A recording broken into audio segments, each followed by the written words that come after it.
Hey there, it's Thursday afternoon, the day that I talk marriage. I'm Leslie Dories, your marriage coach, owner of Foundations Coaching, and creator of the Hero Husband Project. So today's topic is one that's really near and dear to my heart because one of my standard things that I say about marriage is that it doesn't thrive on neglect. And it also doesn't take a lot to stay connected with your partner. And I know it's really, really tough for marriage to get lost in the everyday grind, the kids, the job, whatever. And, as long as things aren't going, as long as you're not having trouble, people tend to kind of like, okay, it's fine. It's just on the back burner.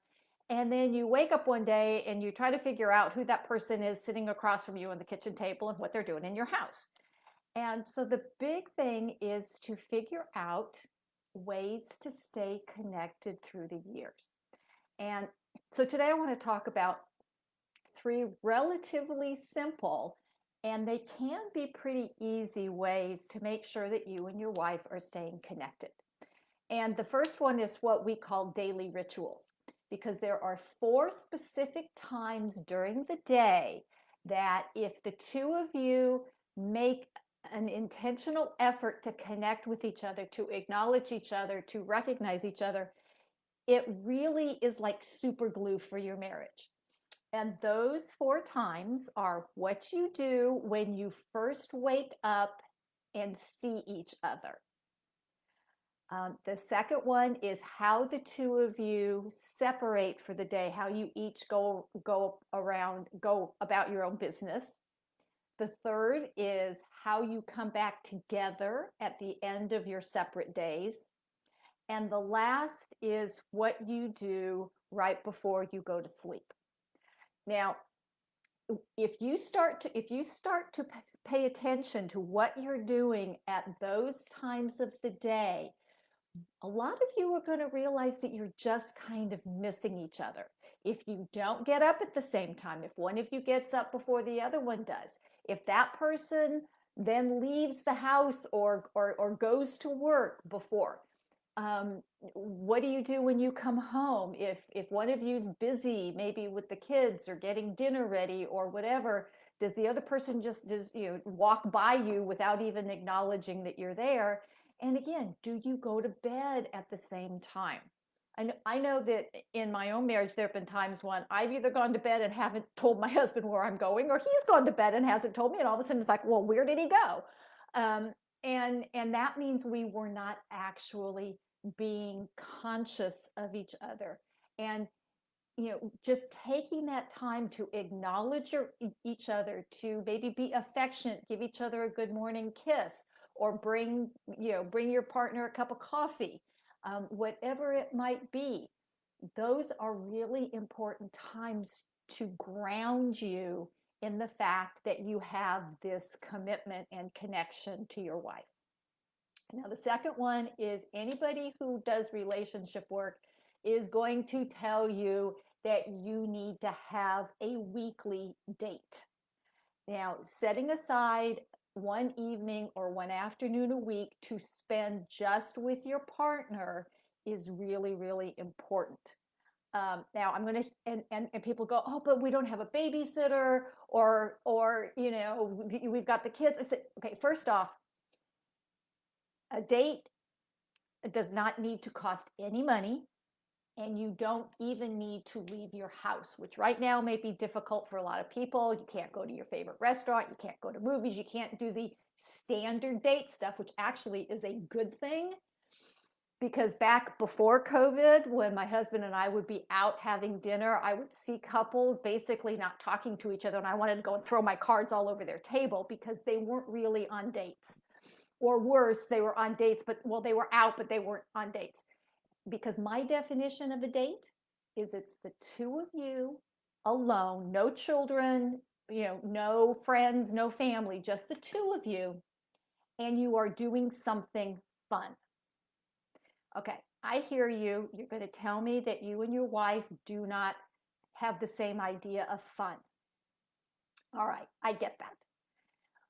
And so what I suggest for couples like you, in fact, I suggest it for a lot of couples, is to create a date jar. Now you can have one singular date jar, or you can have two different date jars, one that's for indoor activities and one that's for outdoor activities. Because if you decide to do an outdoor activity and the weather doesn't cooperate with you, you're going to want to have something else. But what these date jars are, you just take little slips of paper and each one of you writes down something that you would enjoy doing, with your partner as a date night. Now, I'm going to tell you, there are some times where you can go, okay, they're just, as the spouse, you could say, I'm not going to do this. I don't care. I don't care how much you want to do this. That thing needs to not be included in the date jar. But for the most part, it can be whatever you want it to be. And you're talking about an hour and a half, 2 hours out of your life doing something that your partner enjoys, that your wife enjoys, or that you enjoy. And then the next time you do a date, you switch. Okay. But you put these ideas into the date jar. And so when you're trying to figure out what you're going to do, you just go to the jar and you pull it out. Okay. So easy peasy, no thought to it. And like I said, you don't have to leave your home and you don't have to spend money. What you do have to do is have fun. And oh, by the way, talking about your relationship during that date, completely verboten. You may not do it, absolutely not. Okay, that's not a date. Nobody's going to look forward to that. It's about connecting with your partner and having a good time. And if you decide that your date is going to consist of watching something, watching a movie or whatever, then you need to have a time where you talk about it afterwards. So maybe you have date and dessert. But anyway, it's about connecting with your partner.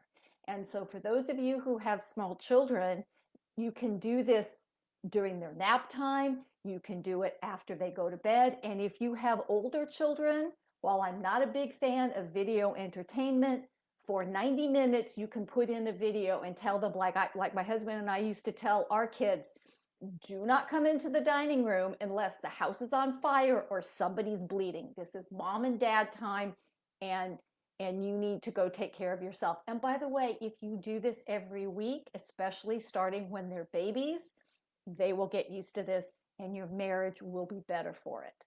Okay? So as I said before, the one thing that you don't want to do on date night or during your date is to dissect your relationship. Nobody likes that. That is not fun. However, it does need to be done if you want to have a healthy, loving, lasting marriage.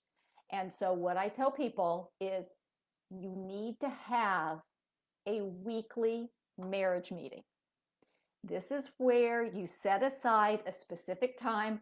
I recommend on the weekends if you can, because you do not want to do this after 8 o'clock at night. You want to pick a time where you both can be present and alert and rested.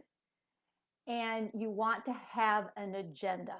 You want to let your partner know at least 24 hours before you have a conversation what you want to talk about, so that you are not blindsided and your wife is not blindsided. You both know what it is you want to talk about. And if you have a set time to discuss the inevitable challenges, concerns, whatever about all that relationship stuff that you need to address, then you can let it go during the week. You can just go, okay, this is just something that I want to talk about during our marriage meeting. I'm going to make a note of it. Okay. Because when you know that you have a way to talk about this, or that you have a specific time to talk about this, it's not going to build up and resentment isn't going to grow. Now, I know a lot of you guys don't know how to have these kinds of conversations successfully with your wife. I get that. A lot of the reason why that is, though, is because you're having them on the fly. Either she brings up something in the moment because she's bothered by it, or you bring up something in the moment because you're bothered by it.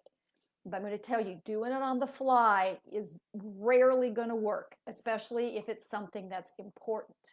And there's a specific way to have these meetings. And by the way, I recommend only setting aside an hour.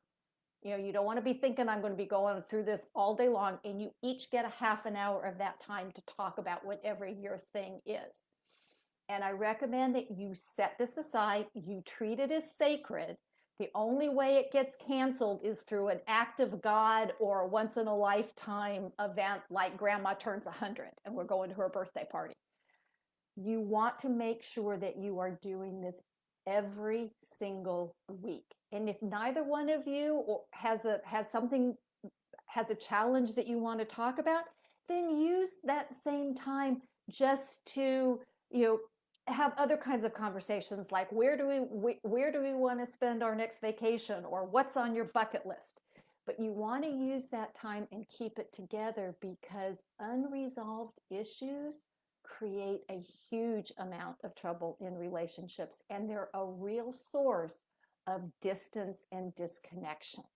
Okay, because if I'm silently seething, I'm not going to want to spend positive time with you. I'm going to find other things to bring up and put in the way. So that one's not exactly a pleasant one, but it is a necessary way to stay connected with your wife, resolving these things in a healthy way. And if you don't know how to do that, if the two of you struggle through this part, then I have a solution for you. I actually have created something called the Foolproof Calm Conversation Guide. And if you are interested in that, please put a note in the comment box and let me know that you would like a copy of that. Or you can send me an email directly at Lesli, Lesli, at foundationscoachingnc.com. That's FOUNDATIONS, coaching, N as in Nancy, C as in Charlie.com. Because being able to have those difficult conversations in a productive way is going to get rid of a lot of the barriers that you have to being connected with your wife. So hopefully you found that helpful, and hopefully you'll keep tuning in. And until next week, stay loving.